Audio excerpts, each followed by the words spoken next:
I'm going over one specific version of the quiz. There are 4 or 5 versions out there, so you may or may not have the same answers or same problems, but we can go over the concept of everything that should have been addressed with these. So number 1, everybody had different numbers here, but we've got a t-value, so that's telling us it's definitely t.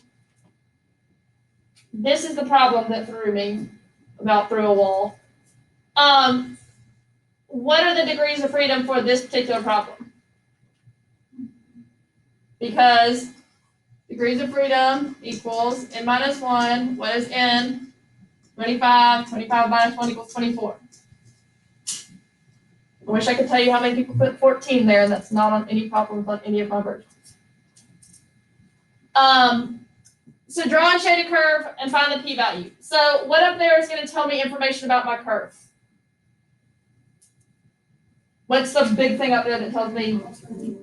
So I've got this line, which is a positive number. Because of this, I shade where? So there's my draw my shade, or draw my curve. Where do I go in my calculator to find this p-value? Second distribution, we click on which thing? And in TCDF, it has your lower, which is -1 E99, and you leave that. What do I put as my upper? And then I also have to put in my what? Which are just found to be 24, and you end up getting a p-value of what? Somebody type it out. Love the numbers.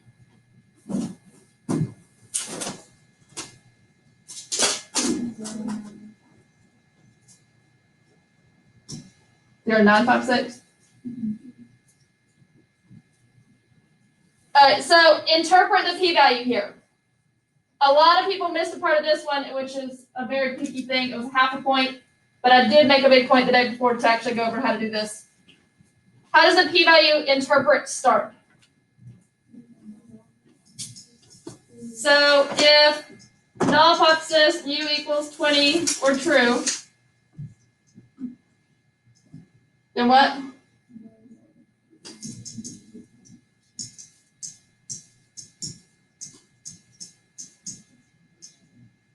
Chance, what? What is our sample size? And it says units, but we don't know, so sample of 25 observations. What's the next part? What was our sample mean here? We don't know. But what is it not?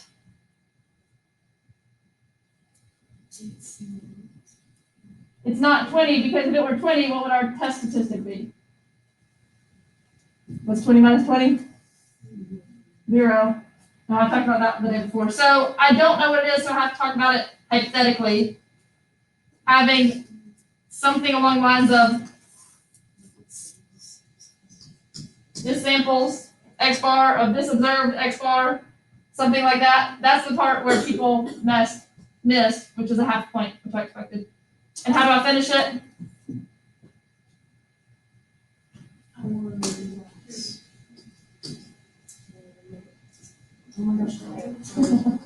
Or higher. And most of y'all did really well with that, other than just this little part right here, which I get why that's confusing. D, most people made this problem more confusing than it should have been. For this problem, are they statistically significant at 0.05? No. Why?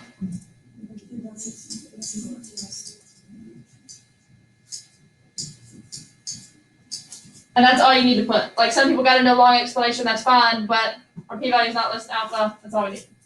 So if our p-value is less than alpha, it's yes, but since it's not, it's no. And if y'all have questions, just stop me at any point, like when I'm going to this. Say that again. Oh, okay. They gave me that. Yes. When I looked up this, I would have done this -1. Whatever somebody told me was. Because this .0956, like you already did it, minus one? Yeah. So yes, I should have said that. That was a question. 0.9. Yeah, sorry, I should have said that, but I'm glad you messed up. And if y'all come up with any questions like that, just stop me while I'm there, or at any point. So would your p-value change if you were testing this instead? Yeah, so why did I want you to draw the curve? Because I want you to show that it's what? Two-tailed. You can answer this problem in words or in numbers. 3, 4, 5, I think. What would happen to your p-value? It would double. Writing out it would double would be fine, or actually taking this and figuring out what it is. Either one of those is fine with me. Alright, so I think everybody who took it the first day at least had the same wording scenario. Everybody who took it after that had a slightly different scenario. So a company has developed a new Type X light bulb that's supposed to last longer. Well, it also says it here. Then its regular light bulb based on years of experience. The company knows its regular light bulb lasts for 10,000 hours of continuous use on average. The company selects an SRS of 15 Type X light bulbs and uses them continuously until they burn out. Significance test is performed using the hypotheses that are shown. It gives you your p-value, so it just wants you to write your conclusion. There are some pieces of this that I probably should have counted off for. Where do we start? Conclusion. And I'm using it just with the alpha is 0.05 one.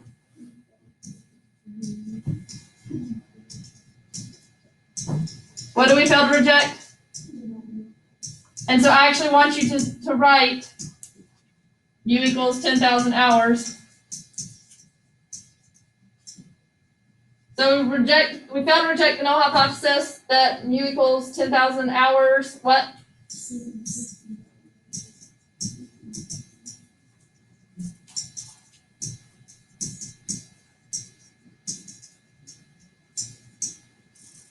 Which means that we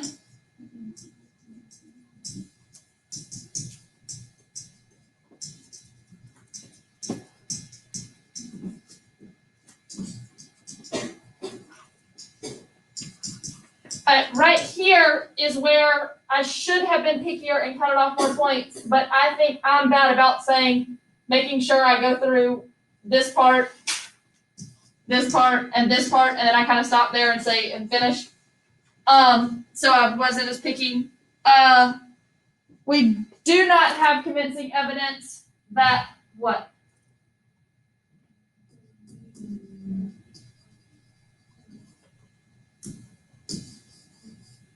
And people are leaving out that word and just saying general, but I've kind of let it go because I've talked about the way the context does it for the problem. So realize that if we're proving this up here with the mean, it's technically mean should be in there too. So the mean, say it again, what? Is it worded? Is the part where it's worded?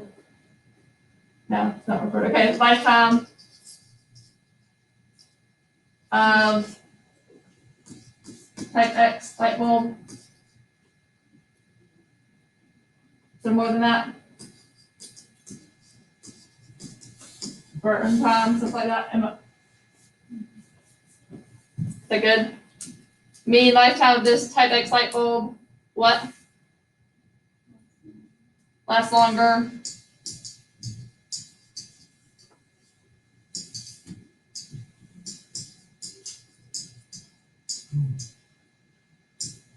And then, so the other one was the opposite. The only things that would change, I wouldn't write this, I wouldn't write this, and I wouldn't write this. Everything else would be the exact same. So I'm just making sure we had our conclusions done. For the most part, y'all did pretty well with that. I'm not going to go through the entire part of this one. I want to talk about errors more than anything.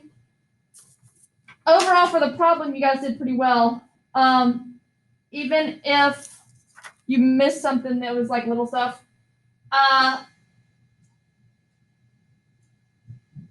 conditions, let me just talk through this.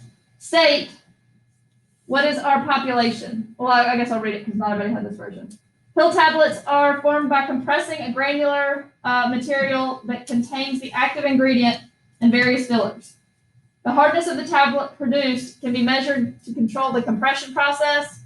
The mean hardness of Nu-X tablet for this particular manufacturer is supposed to be 11.5 newtons because if they are too compressed, they risk the potential to burst open with exposure to various temperatures. A lot of times in problems, it's going to give you something like that, which means, hey, use this for your consequences. And I did want to make a point that you look for that kind of stuff from now on. Due to variation in fillers, it is known that the hardness of the tablets varies normally. I've had some people who read that and use this, which means that's stated that population distribution is normal. So we can use normal approximation and you don't have to draw a histogram. I actually made it to where it would be fairly symmetrical anyway, so it would pass that way. But technically, if it says this, you should just go with that. This particular drug manufacturer takes a random sample. There's our other thing of Nu-X tablets. It measures the hardness of the tablets in newtons. 2 places it tells you direction. So one of them it says here. The other one, if they're too compressed, so we're definitely going with greater than as our alternative. Our population here is what? All possible Nu-X tablets specifically produced by this manufacturer, this particular manufacturer. It's not all Nu-X tablets because other companies can produce the same tablet. That's one thing that people miss a lot. So we would say let mu be the mean hardness of Nu-X tablets from this particular manufacturer. Null hypothesis was what?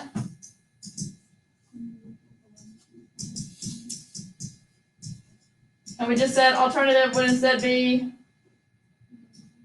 greater than.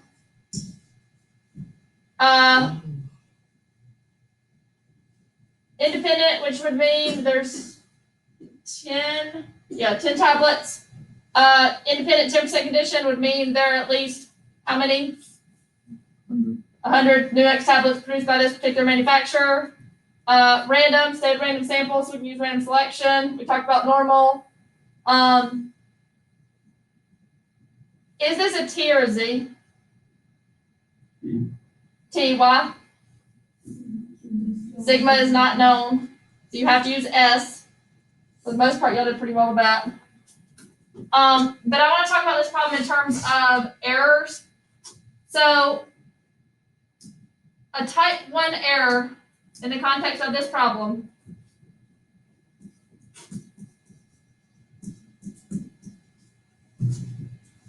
so let me write it out. It's that path where null hypothesis is what? But so writing that in context, I would say the data showed what?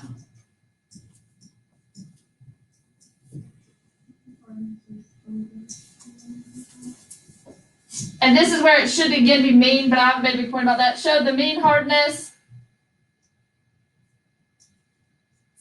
of Nu-X tablet from this particular manufacturer is what? But it's actually not.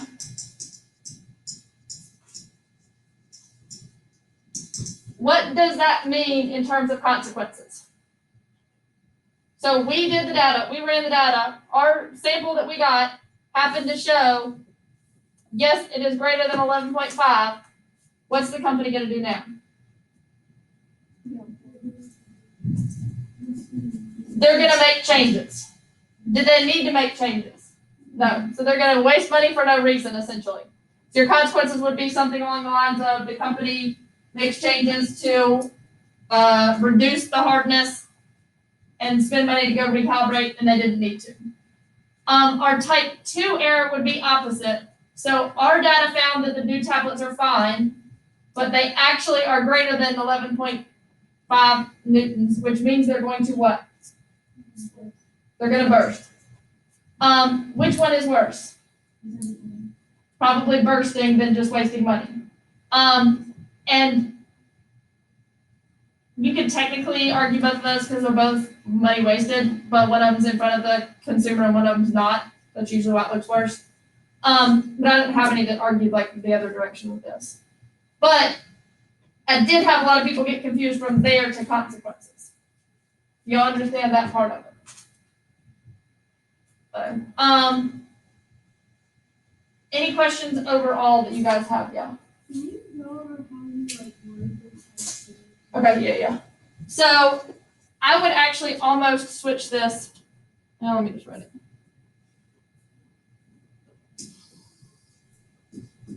And people are going to do this one a little bit different.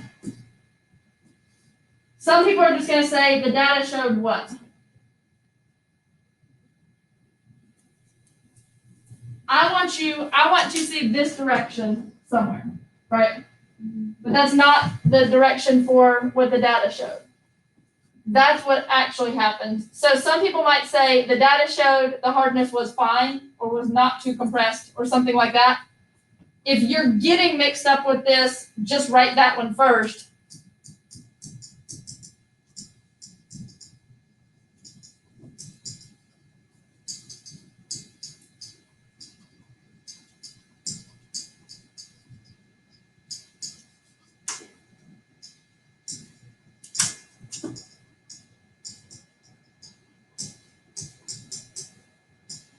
And just write first that it's actually true that it's greater than, but our data did not show that. And people who are getting confused and like switching to that one makes it easier for them to write that way, and that's absolutely fine. I don't like to teach it that way the first time because then you get confused about which one's which. But if you're good with understanding that part and writing it, I would just switch to that. Yeah. So if you wrote it like the same way they did Right. You made it so that it was fine. Yes. So technically, you would write it as the data showed that the new X tablet. What's the opposite of greater than? It's technically that they're writing it as this, but it's actually, that's technically how you could write type 2, but I avoid this direction at all, like at all costs, and try to say the data showed that it was fine, but it actually was greater than 11 like that. And then so I only talk about a direction once so I don't get confused in that overlap. So like it was equal to is fine. Like the Because the null hypothesis is technically equal to, it doesn't have to be exactly that number, and that's why I also try to avoid that, but yes, that's fine to write it that way. Other questions with anything related to any of this?